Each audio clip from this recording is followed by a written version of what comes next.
porque o Senhor é grande e magnífico. Em nome do Senhor Jesus, amém. Irmãos, é chegada a hora de ouvirmos a palavra do Senhor. E para tanto, vou estar assim convidando ao nosso pastor Adilson.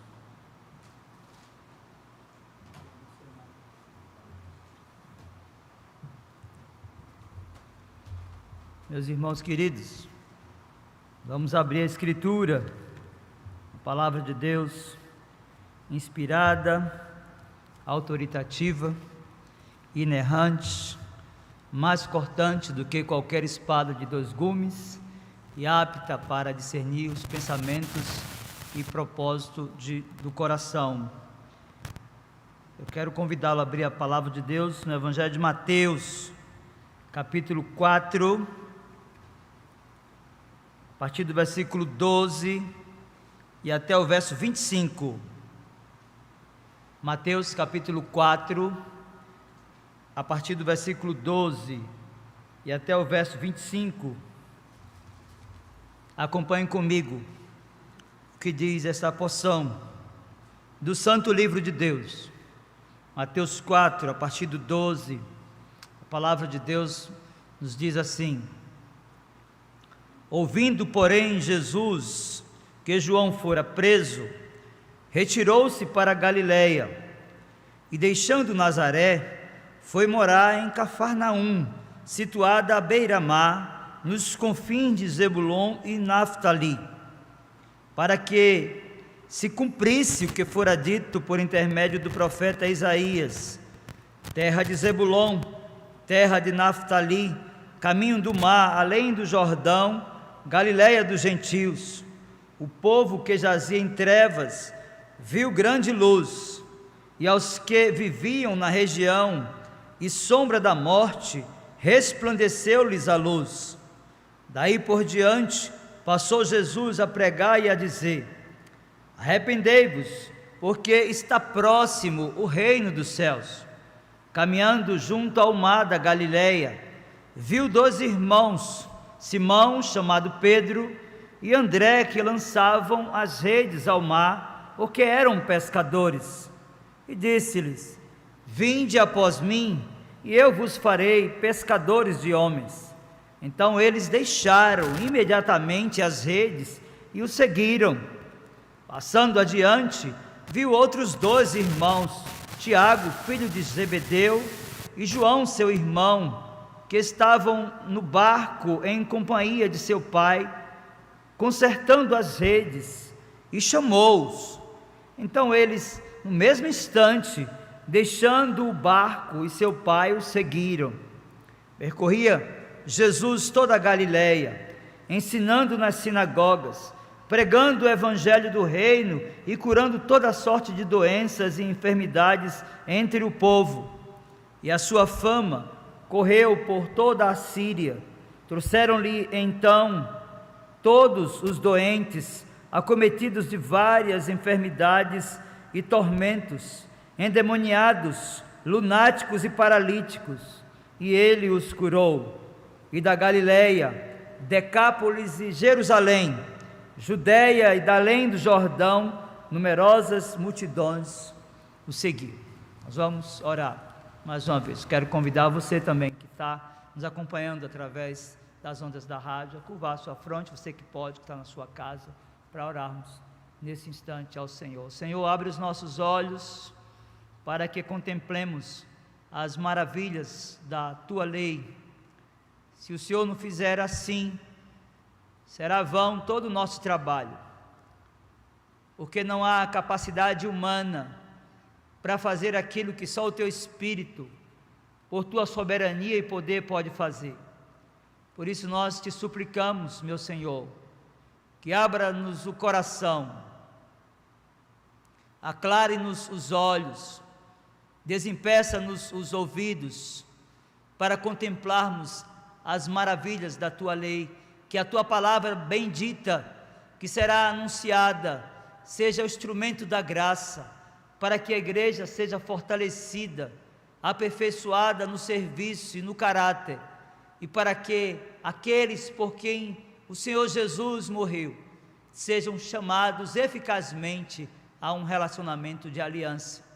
Que em tudo Jesus, nosso supremo pastor e amado da nossa alma, seja exaltado e glorificado. Em nome dele nós oramos. Amém. Meus queridos irmãos, hoje pela manhã nós aprendemos alguns conceitos extraídos da palavra Natal.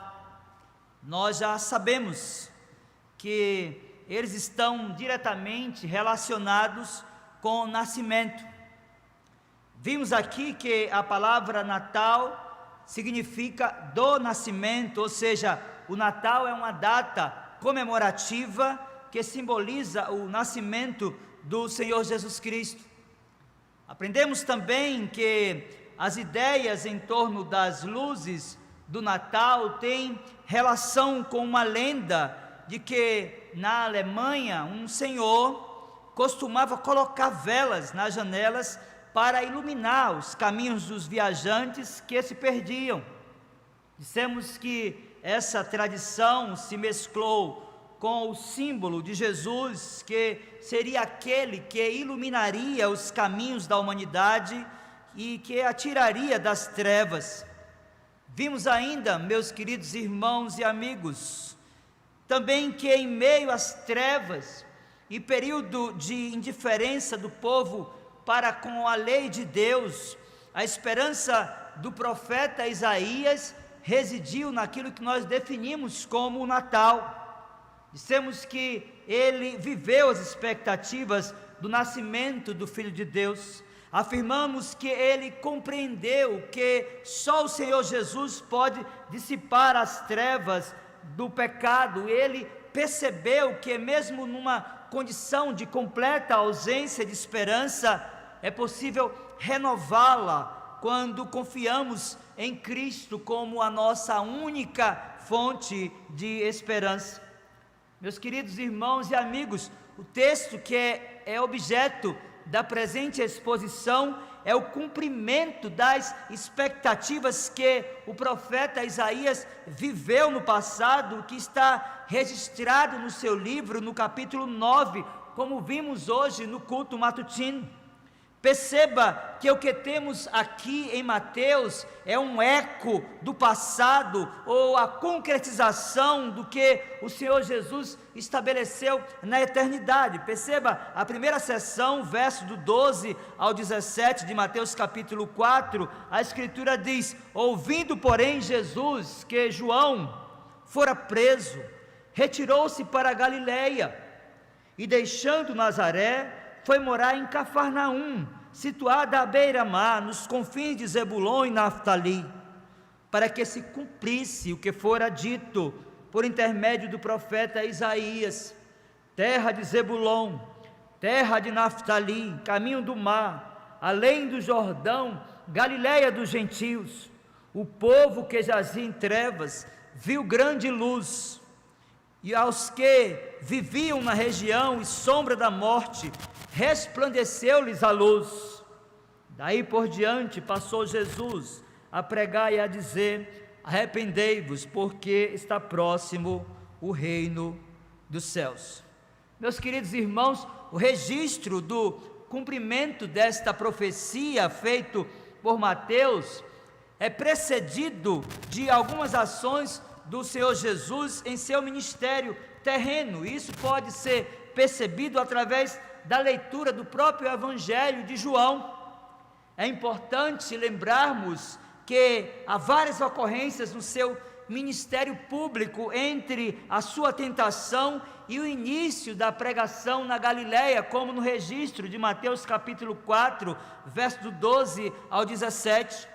Devemos lembrar que a sua primeira aparição depois da tentação foi quando João Batista apontou para ele como o Cordeiro de Deus que tira o pecado do mundo. Isso está registrado em João capítulo 1, verso 29.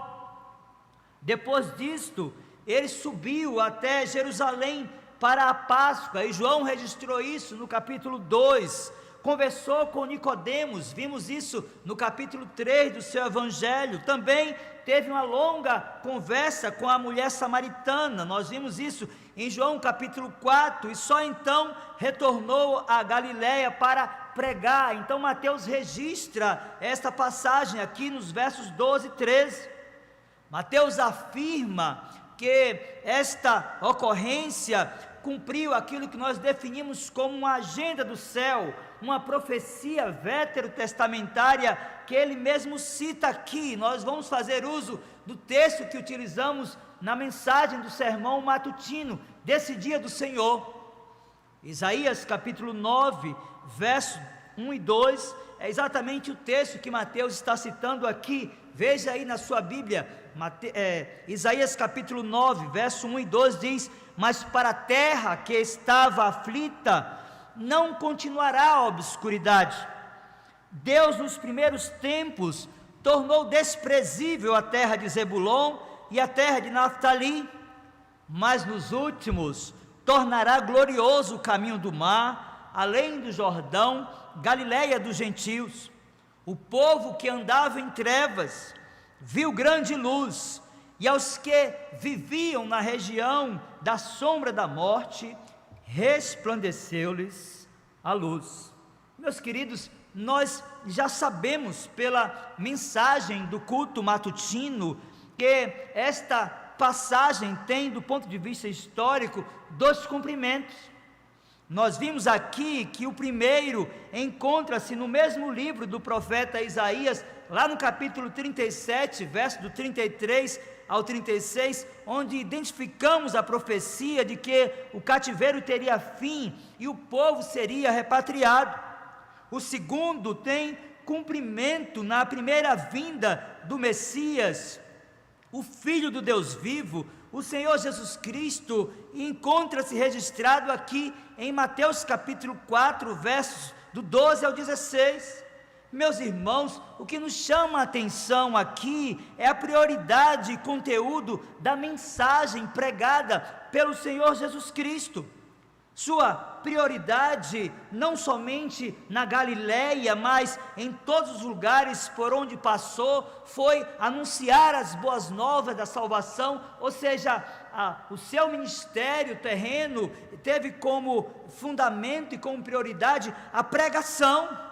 Meus queridos, a palavra pregar em Mateus capítulo 4, verso 17, e também o verso 23, significa anunciar como um arauto.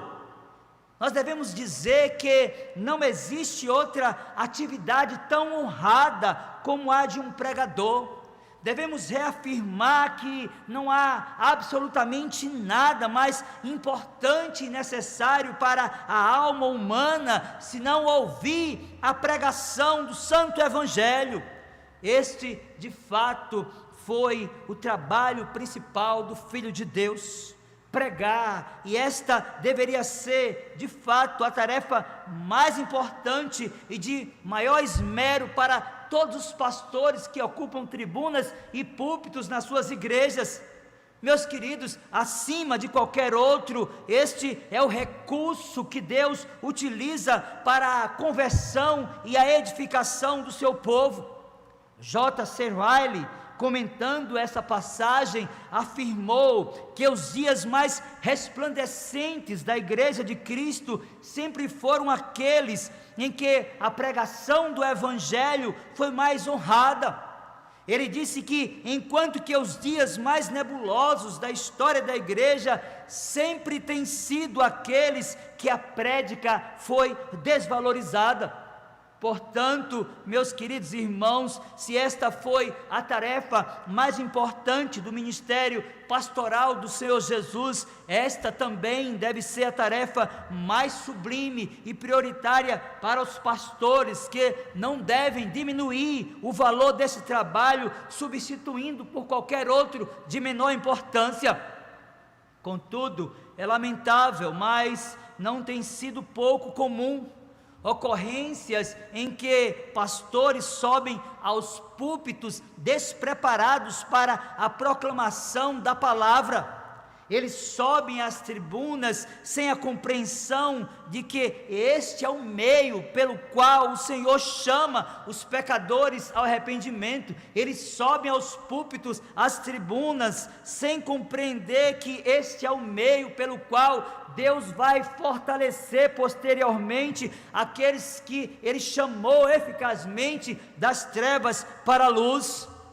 Se nós folhearmos as Escrituras, nós vamos perceber, por exemplo, que o apóstolo Paulo, já no final da sua vida, preocupado com a mais importante, a mais sublime tarefa do ministério pastoral, ele escreve ao jovem pastor Timóteo, na segunda carta, no capítulo 4, versos do 1 até o 5, dizendo o seguinte: conjuro-te perante Deus e Cristo Jesus, que há de julgar vivos e mortos, pela sua manifestação e pelo seu reino, prega a palavra, insta, quer seja oportuno, quer não, corrige, repreende, exorta com toda longanimidade e doutrina, pois haverá tempo em que não suportarão a sã doutrina, pelo contrário, cercar-se-ão de mestres segundo as suas próprias cobiças,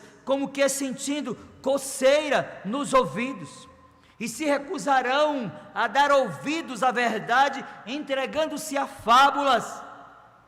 Disse então o velho pastor Paulo ao jovem pastor Timóteo: tu, porém, sê sóbrio em todas as coisas, suporta as aflições, faze o trabalho de um evangelista, cumpre cabalmente o teu ministério. Meus queridos, nós precisamos compreender que, se de fato o Senhor Jesus deu ênfase e tratou com prioridade a pregação, os pastores devem se esmerar, devem se preparar e devem estudar metódica e sistematicamente as Escrituras, para que os púlpitos e as tribunas das igrejas não sejam esvaziadas da boa teologia.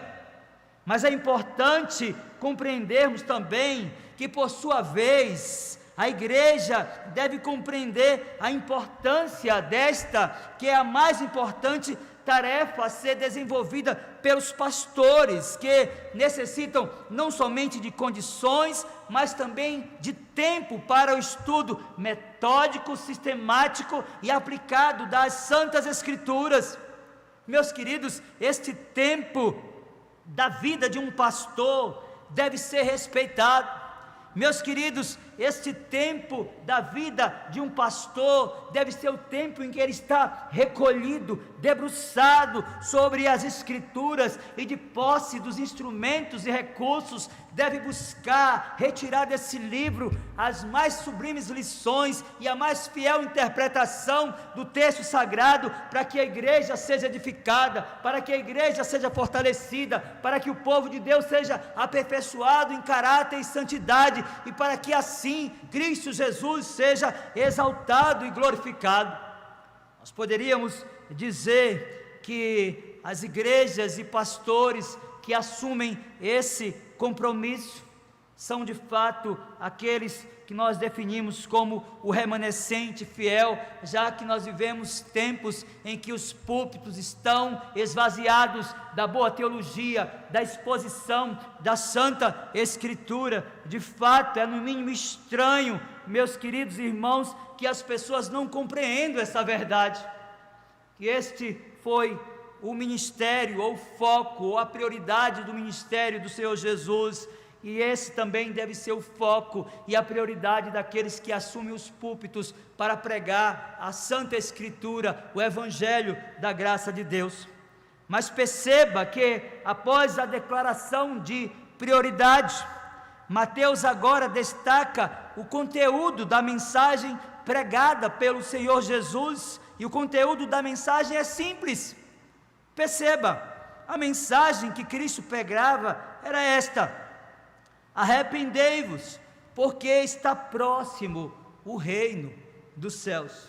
Meus irmãos e amigos, é no mínimo estranho que pessoas que têm aderido ao cristianismo nesses dias estejam se enganando com mensagens de autoajuda, como por exemplo, o pare de sofrer ou coisas do gênero. É importante pensarmos, meus queridos, que o princípio ou o fundamento para o ingresso no reino de Cristo é, segundo a sua mensagem, o arrependimento de pecados. Sem ele, nós devemos dizer, a relação de alguém na igreja é apenas institucional, e há uma legião de pessoas sentadas nos bancos das igrejas, espalhadas no mundo inteiro, que jamais se arrependeram dos seus pecados, e serão surpreendidas na hora da morte. Devemos pensar, meus queridos irmãos, que enquanto essas pessoas aguardam o céu, elas mergulharão e viverão eternamente no inferno, mesmo tendo passado a vida inteira como membros de uma igreja organizada, inclusive alguns exercendo cargo de liderança. O Senhor Jesus afirma, e a sua mensagem é muito enfática, ele diz e proclama nos seus dias, no seu ministério público: arrependam-se dos seus pecados, abracem a fé no meu sacrifício e de fato tenham uma nova vida transformada, santificada, cujo caráter vai sendo aperfeiçoado segundo o padrão de Cristo. Mas o texto vai nos mostrar ainda que dentro desta mensagem de arrependimento, o Senhor Jesus faz uma declaração. Veja, a mensagem foi: arrependei-vos, porque está próximo o reino dos céus. Meus queridos, nosso desafio aqui é compreender que a expressão reino dos céus revela a reverência que o Senhor tinha ao nome de Deus e o quanto ele reverenciou e respeitou a palavra de Deus, de modo especial aqui, o terceiro mandamento do decálogo, que está lá no registro de Êxodo, no capítulo 20, versículo 7. A expressão reino dos céus refere-se ao governo de Deus. Jesus está ensinando que o seu reino estava presente, mas não completamente presente. Jesus está ensinando que o reino estava presente através dele e continuaria através dos discípulos e se tornaria absolutamente presente na sua parousia, ou seja, na sua segunda vinda gloriosa. Mas o texto segue e na segunda sessão isso se faz mais claro, porque em Mateus capítulo 4, a partir do versículo 18 e até o versículo 20, a palavra de Deus vai nos dizer assim. Veja, Mateus capítulo 4, a partir do 18 e até o 20, diz assim: caminhando junto ao mar da Galileia, viu 2 irmãos, Simão, chamado Pedro, e André, que lançavam as redes ao mar, porque eram pescadores, e disse-lhes: vinde após mim, e eu vos farei pescadores de homens. Então eles deixaram imediatamente as redes e o seguiram. Meus queridos, do que lemos aqui, nós devemos compreender que a expressão pescadores de homens não era nova para os discípulos. Eles de fato conheciam o significado, de forma especial porque possivelmente 7 dentre os 12 eram pescadores. Devemos dizer que há séculos, filósofos gregos e romanos, eles utilizavam dessa expressão para descrever o trabalho daqueles que procuravam ensinar e persuadir os outros. E foi exatamente isso que o Senhor Jesus os comissionou a realizar. Ele os ordenou que fizessem o trabalho e que expandissem então o seu reino, para que a sua luz bendita alcançasse outros corações que viviam em trevas, e isso através da proclamação das boas novas do Evangelho.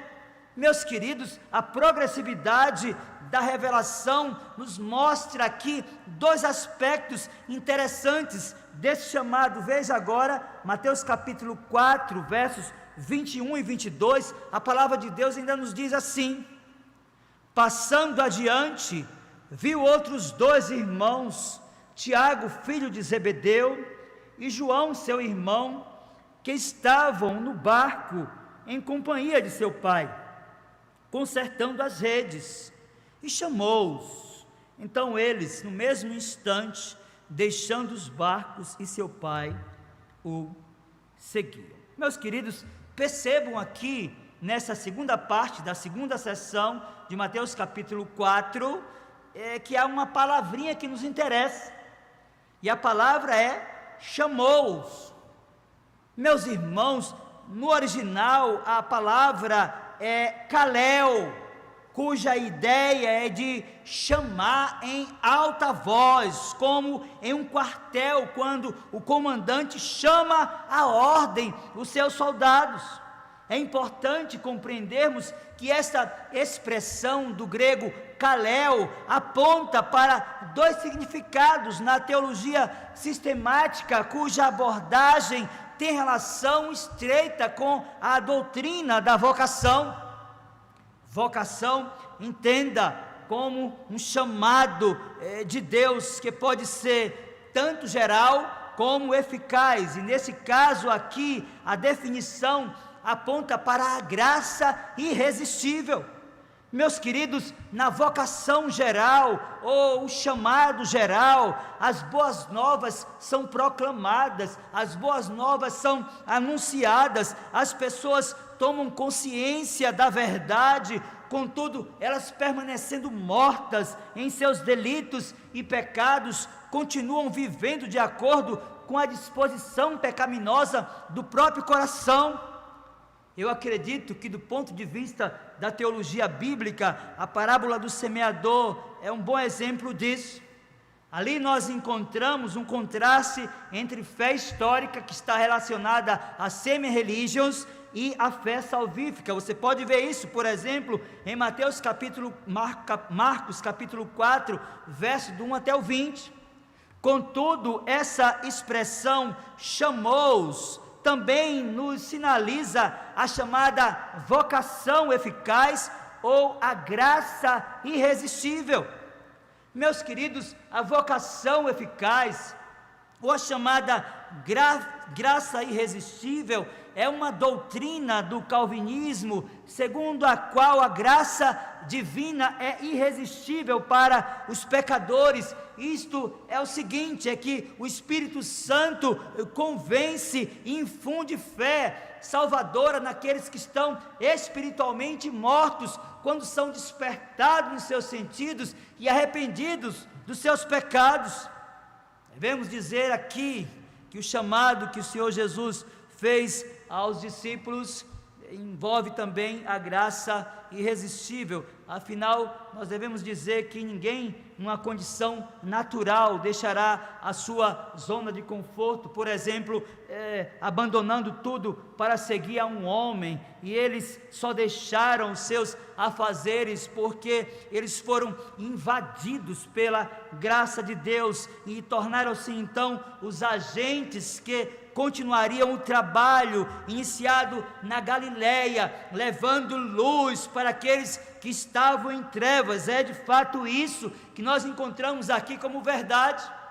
Mas, meus queridos irmãos, a narrativa caminha para o final e nos mostra os detalhes do cumprimento da profecia de Isaías na Galileia. Veja por fim agora Mateus capítulo 4, a partir do versículo 23 e também o versículo 24, pois a Escritura nos diz assim, Mateus 4, 23 e 24, diz assim: percorria Jesus toda a Galileia, ensinando nas sinagogas, pregando o evangelho do reino e curando toda sorte de doenças e enfermidades entre o povo.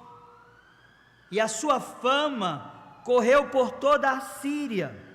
Trouxeram-lhe então todos os doentes, acometidos de várias enfermidades e tormentos, endemoniados, lunáticos e paralíticos, e ele os curou. Meus queridos, veja que aqui há uma síntese, ou aquilo que nós podemos definir como um relatório de Mateus acerca do trabalho do Senhor Jesus na Galileia, e ele está dividido aqui em 3 campos de ação. O primeiro campo de ação do ministério público de Jesus na Galileia foi o ensino.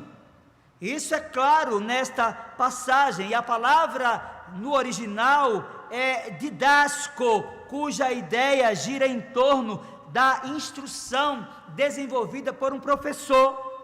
O desafio de quem ensina, meus queridos irmãos, é de fato o de cumprir aquilo que John Amos Comenius, um filósofo tcheco, ensinou em sua Didática Magna, o dever de ensinar tudo a todos, e era objetivamente isso que Jesus estava fazendo naqueles dias.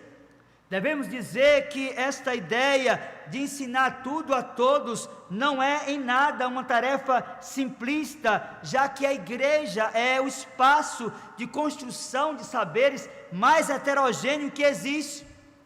Devemos lembrar que há na igreja pessoas de todas as classes e formações. Isso não permite que essa seja uma tarefa fácil de ser executada, mas o Senhor Jesus conseguia comunicar com graça aos doutores, assim como comunicava com graça também aos indoutos, aqueles que não tinham aquilo que nós podemos definir como escolarização.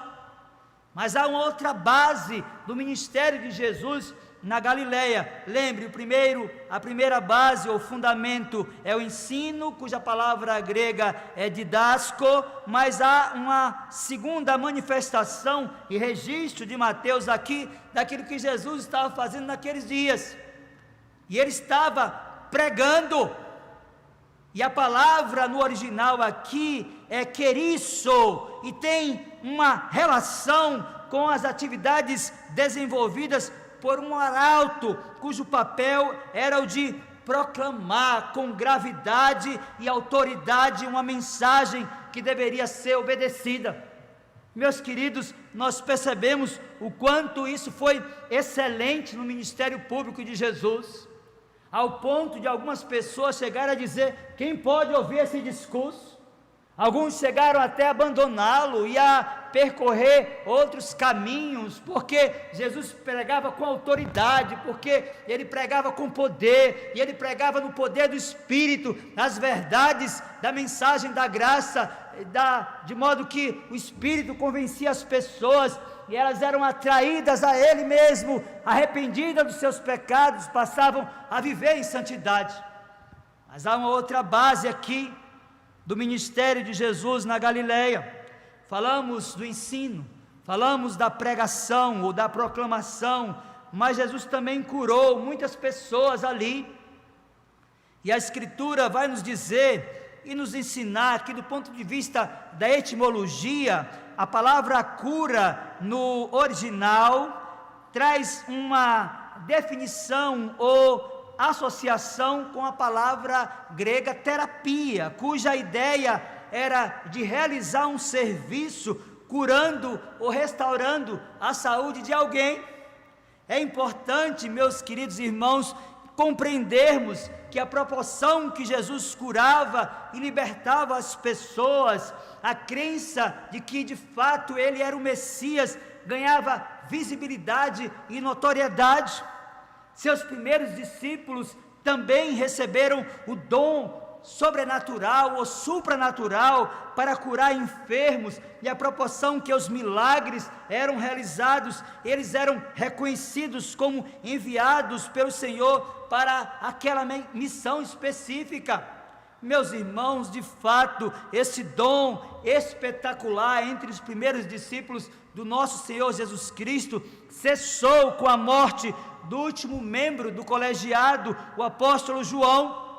Mas o Senhor Jesus continua realizando milagres através de outros discípulos, ainda hoje, de forma indiscriminada. Ele pode usar qualquer pessoa, até mesmo uma criança, para orar por outra pessoa, e aquela pessoa receber uma cura, de modo que a proporção que as pessoas são libertadas, a proporção que elas são transformadas, a proporção que o milagre da conversão se executa na vida de alguém, as pessoas vão fazendo com que o reino de Deus vá se expandindo, e assim então, de fato, Cristo vai sendo glorificado, porque vidas são transformadas, vidas são resgatadas, e é exatamente isso que está acontecendo aqui na Galileia. E daí o verso de número 25 de Mateus capítulo 4 nos dizer: e da Galileia, Decápolis e Jerusalém, Judeia e da além do Jordão, numerosas multidões o seguiam.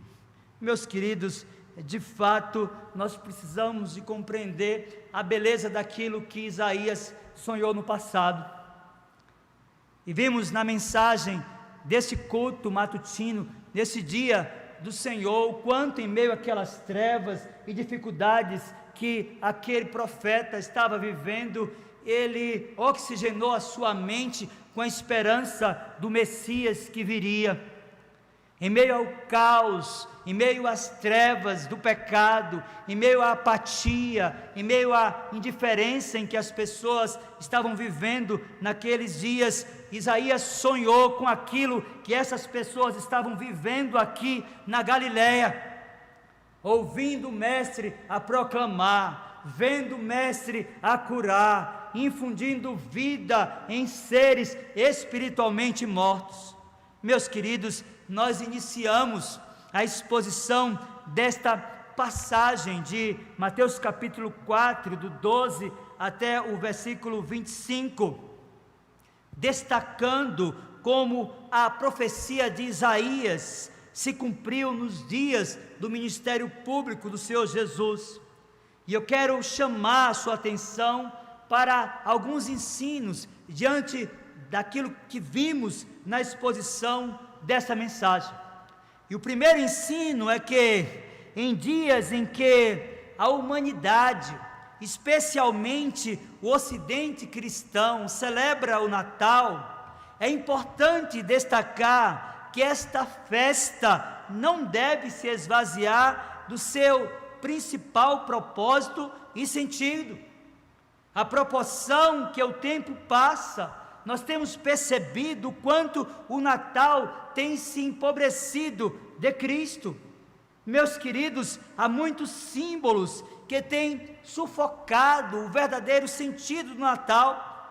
A ceia de Natal, a árvore de Natal, a troca de presentes, o Papai Noel, são apenas alguns dentre muitos símbolos que, muito embora tenham pouca relação com o Natal, continuam insistindo em roubar a principal cena e o principal personagem daquilo que de fato significa o Natal.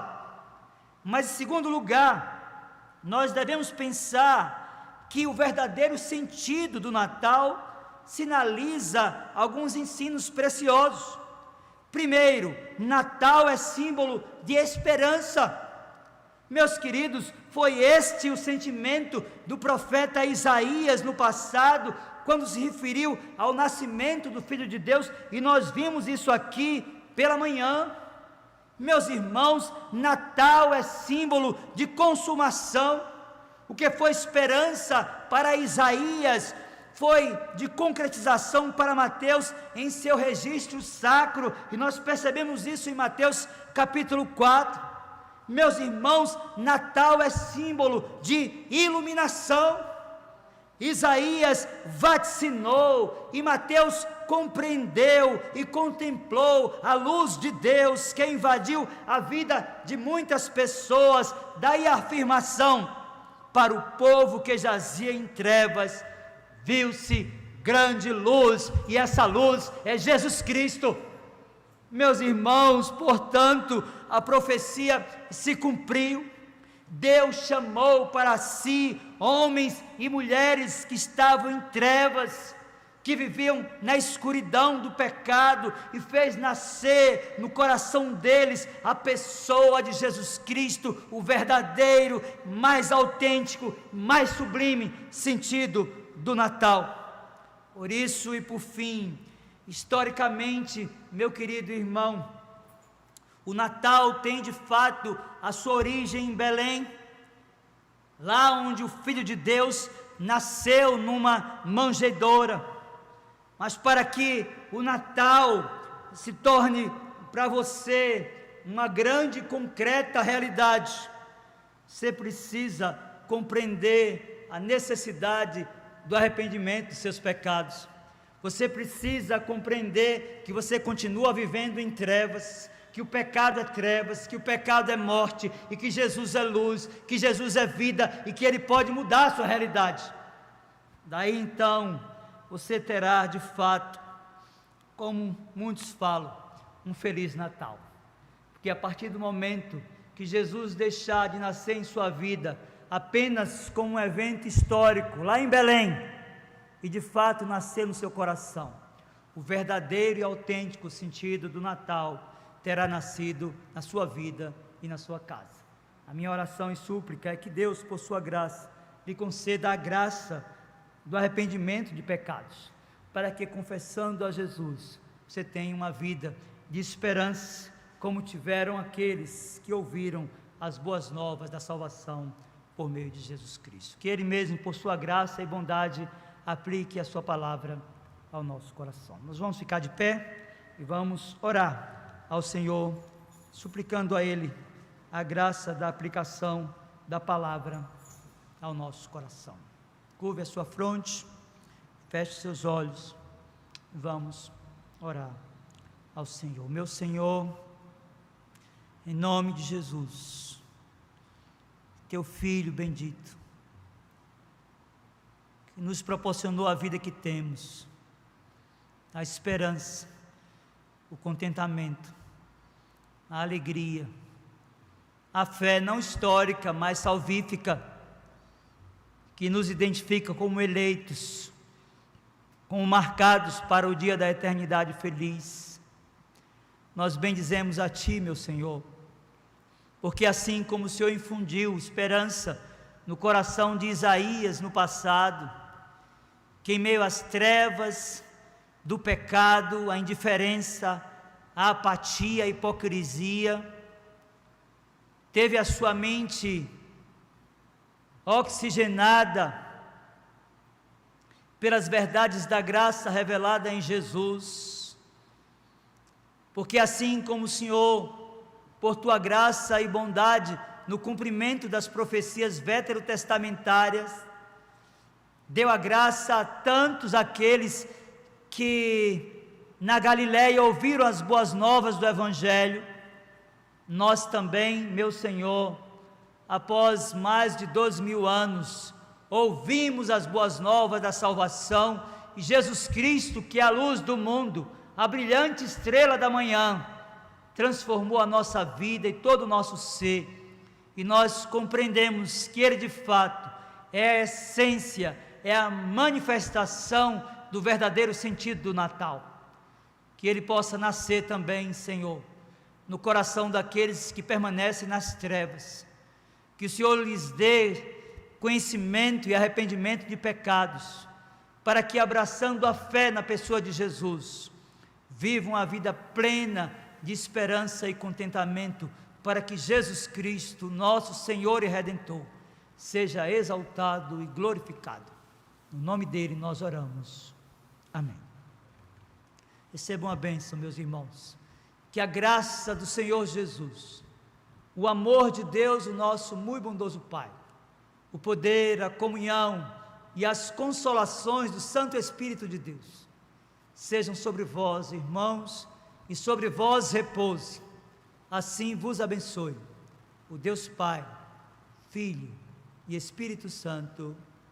Amém. Pode sentar. Nós queremos nos despedir de você que nos acompanhou através das